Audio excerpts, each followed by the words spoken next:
जय हिंद जय भारत दोस्तों। FCRA act, foreign contribution regulation act, इसमें मोदी जी ने अभी संशोधन किया है।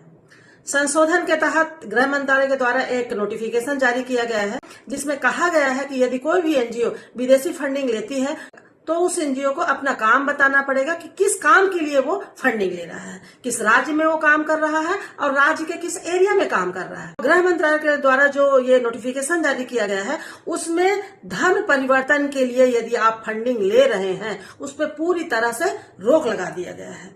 यदि आप इस तरह से फंडिंग लेते हुए पाए गए या धर्मांतरण कराते हुए पाए गए तो आपकी पूरी संपत्ति जब्त कर ली जाएगी गवर्नमेंट के द्वारा और वहां पे ताला लगा दिया जाएगा।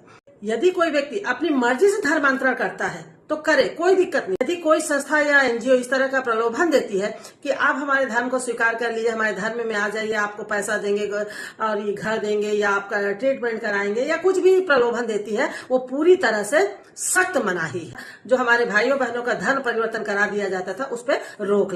FCRA एक्ट में संशोधन जरूरी था दोस्तों। हमारी देश के एकता, संप्रभुता और अखंडता के लिए ना ये जरूरी था, क्योंकि जो विदेशी फंडिंग होती है ना वो हमारे देश को अस्थिर करने के लिए ज्यादा की जाती है। हमारे देश के विकास के लिए तो कम यूज होता है फंडिंग। इसीलिए तो अमेरिका को दर्द हो रहा है ना, एकदम तिलमिला गया है, कह रहा है यदि आप इस कानून को लेके आएंगे तो हमारी दोस्ती में दरार पड़ेगी। ये कैसी दोस्ती है? हम अपने देश के विरुद्ध जाके आपसे दोस्ती करेंगे? तो दोस्तों ये जो FCRA एक्ट है इसको सर्वप्रथम इंदिरा गांधी जी ने 1976 में लाया था और टाइम से इसमें संशोधन होते गए और हमारे मनमोहन सिंह जी ने भी इसमें बहुत ज्यादा संशोधन किया, क्योंकि वो परेशान हो चुके थे। क्योंकि उस समय की जो हमारी सुरक्षा एजेंसी थी ना, बार बार अलार्म की घंटी बजा रहे थे कि भाई ये जो फंडिंग आ रही है ना ये देश के विकास के लिए नहीं बल्कि देश के विनाश के लिए हो रही है।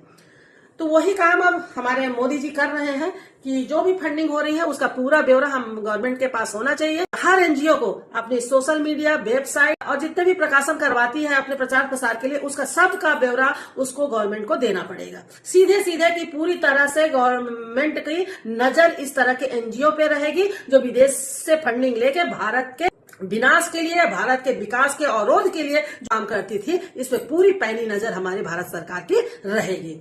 2012 में तो मनमोहन सिंह जी तत्कालीन प्रधानमंत्री उस समय के परेशान हो चुके थे, क्योंकि जो तमिलनाडु में न्यूक्लियर पावर प्लांट चल रहा था उसको एक एनजीओ चलने ही नहीं दे रही थी, उसका काम ही नहीं होने दे रही थी, रोक दे रही थी। मनमोहन सिंह जी की सरकार जाके फिर वहां पे दखल अंदाजी करी, पता लगाया तो पता चला कि इसकी जो फंडिंग हो रही है रोकने के लिए इस प्रोजेक्ट को वो विदेश से हो रही है। तो आप समझ सकते हैं कि इस तरह की जो फंडिंग होती है ना वो विकास के लिए तो कम होती है, हमारे भारत के विनाश के लिए ज्यादा होती है।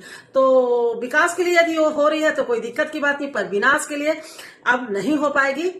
हमारी मोदी सरकार ने इस तरह के इसमें संशोधन कर दिए हैं। अब देखते हैं आगे क्या होता है। जय हिंद जय भारत।